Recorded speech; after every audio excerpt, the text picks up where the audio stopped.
Muy bien, empecemos con el estudio de tiempo explicándolo a través de un ejemplo,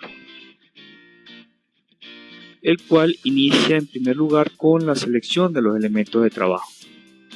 Los elementos de trabajo se refieren a las tareas, a las actividades específicas que se requieren para la elaboración de un bien o la prestación de un servicio. Consiste en descomponer el procedimiento, el proceso general en tareas específicas. Esos son los elementos de trabajo. Por ejemplo, en uno de los departamentos de un laboratorio de pruebas de materiales, determina la resistencia a la compresión de cilindros de concreto. Estos cilindros son tomados del lugar de la construcción e indican la calidad del concreto usado. Los constructores los envían al laboratorio, donde se conserva en un cuarto húmedo bajo temperatura y humedad controladas. Después de un periodo de 7 días, los cilindros se rompen para ver si tienen la resistencia especificada. Antes de romper a los cilindros, a estos se colocan unas tapas. Básicamente lo que consiste es en el estudio de tiempos, de acuerdo a lo que vemos en el primer párrafo del enunciado, es que se hacen pruebas de calidad a estos cilindros, a ver si resisten las condiciones a las cuales se han establecido. Se desea realizar un estudio de tiempos de la tarea colocar tapas. Acá está. Antes de romper los cilindros se colocan tapas. Entonces el estudio de tiempo es para colocar tapas. Esta tarea consiste en poner un compuesto químico líquido caliente en un molde, en el extremo del cilindro. El líquido seca rápidamente formando una tapa muy dura. La finalidad de las tapas es dejar una superficie lisa en los extremos del cilindro, para la aplicación uniforme de la fuerza que romperá el concreto. Explica cuál es la razón de esta tapa que se coloca a lo largo del cilindro. Un estudio de tiempos permitirá calcular el costo de mano de obra para poner las tapas para probar los cilindros. Recordemos que en contabilidad de costos para los estudiantes de contaduría pública o contabilidad administrativa para los estudiantes de administración, que para calcular el costo se puede hacer de costos históricos o costos predeterminados. Y dentro de los costos predeterminados, es decir, costos que se estiman antes del proceso de producción, tenemos costo estimado y el costo estándar. El costo estándar se diferenciaba del costo estimado, que se basaba en métodos científicos. Y recordemos que los elementos del costo eran materiales, mano de obra y costos indirectos de fabricación. Entonces, para calcular el costo estándar de mano de obra, consistía en determinar el tiempo estándar, entendiendo que el tiempo estándar es el tiempo que normalmente necesita un trabajador para realizar una actividad, considerando el excedente que se da del tiempo. Por tanto, para calcular el costo estándar de mano de obra, básicamente necesitamos conocer el tiempo que tarda el trabajador y cuál es el costo por hora o por tiempo de ese trabajador. De esa manera se determina el costo estándar. Y eso es lo que me están pidiendo acá, que este estudio básicamente se empleará para o permitirá calcular el costo de mano de obra. Entonces, una vez que se analiza el proceso, se analiza el método, se descomponen. La primera parte es descomponer los elementos de trabajo, es decir, se identifica cuáles son los elementos de trabajo, cuáles son las tareas específicas, cuáles son las actividades específicas.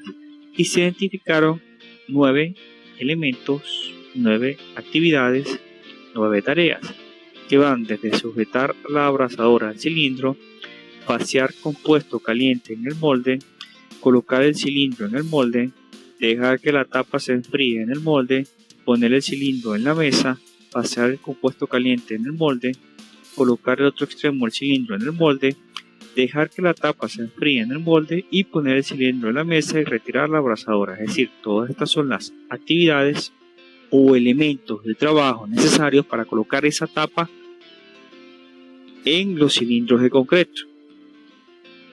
Una vez que se identifican cuáles son las tareas, cuáles son las actividades, se procede al cronometraje de los elementos. Es decir, determinar cuál es el tiempo que requiere cada uno de estos elementos.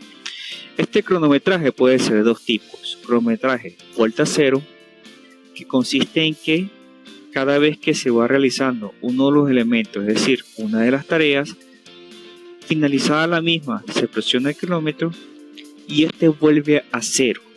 Y de esa manera, el próximo elemento o próxima tarea, pues va a iniciar precisamente el cronómetro en cero. Mientras que el otro método de cronometraje es el método continuo. Ese método continuo consiste en que se va realizando cada uno de los elementos o tareas de trabajo y se presiona el cronómetro, pero el cronómetro no vuelve a cero, sino que el cronómetro continúa. Simplemente se hace el registro de la actividad, pero nunca vuelve a cero.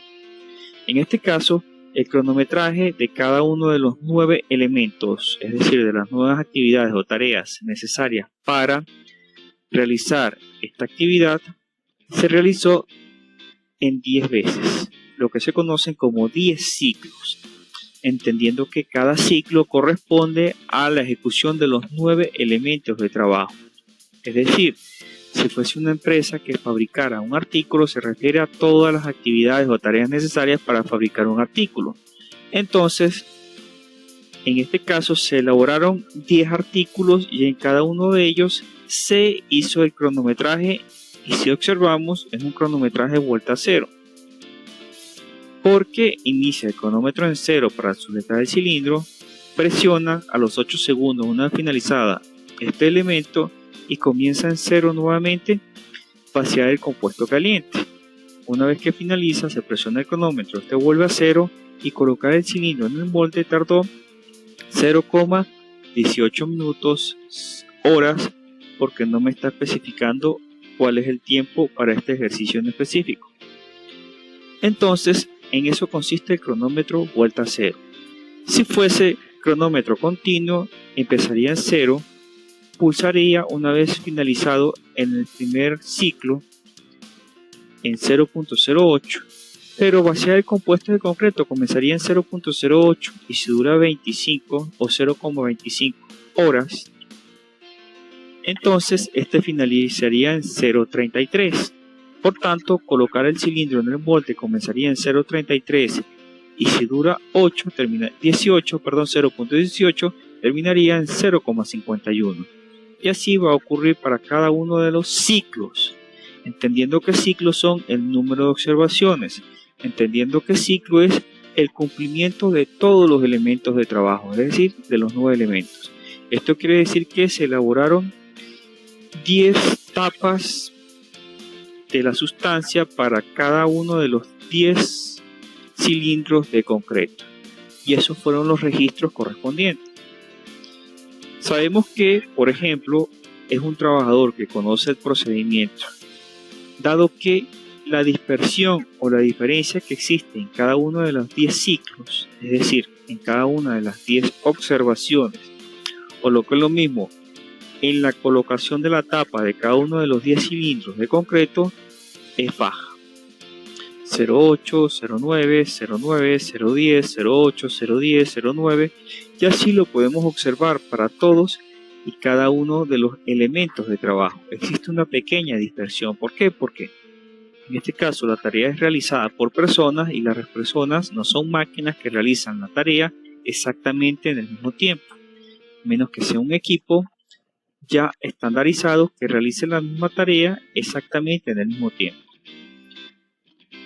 Entonces, en esto consiste el cronometraje de los elementos, simplemente en determinar un número determinado de ciclos y en cada uno de esos ciclos hacer el registro del tiempo de cada uno de los elementos de trabajo. Luego que se ha realizado cronometraje de ciclo de cada uno de los elementos de los trabajos, en este caso en específico 10 ciclos, pueden cronometrarse más ciclos. Se procede en la tercera fase o etapa en la determinación del tamaño de la muestra. Cuando hablamos acá de determinación del tamaño de la muestra es cuántas veces se debe realizar observaciones de cronometraje. En este caso el tamaño de la muestra va a ser a n donde es la multiplicación de Z entre P por sigma entre T barra. Esto elevado al cuadrado. ¿Pero qué significa cada uno de ellos? N refiere al tamaño de la muestra. Z es el número de desviaciones estándares necesarias para alcanzar un grado de confianza especificado. Nosotros ya conocemos que es el valor de Z. En este caso, Z es para una distribución normal, número de desviaciones estándares necesarias para un nivel de confianza específico. P es la precisión de la estimación como proporción del valor verdadero. Repito, P es precisión de la estimación como proporción del valor verdadero. Sigma representa la desviación estándar de los tiempos representativos observados para un elemento de trabajo. Y T barra se refiere al tiempo de selecto para un elemento de trabajo. En otras palabras, T barra se refiere a el tiempo promedio. Y sigma, la desviación estándar de esos tiempos promedios. Z, el nivel de confianza o el número de desviaciones estándar para un nivel de confianza especificado. Y P es la precisión de la proporción del valor verdadero. Vamos a aplicarlo en el mismo ejercicio.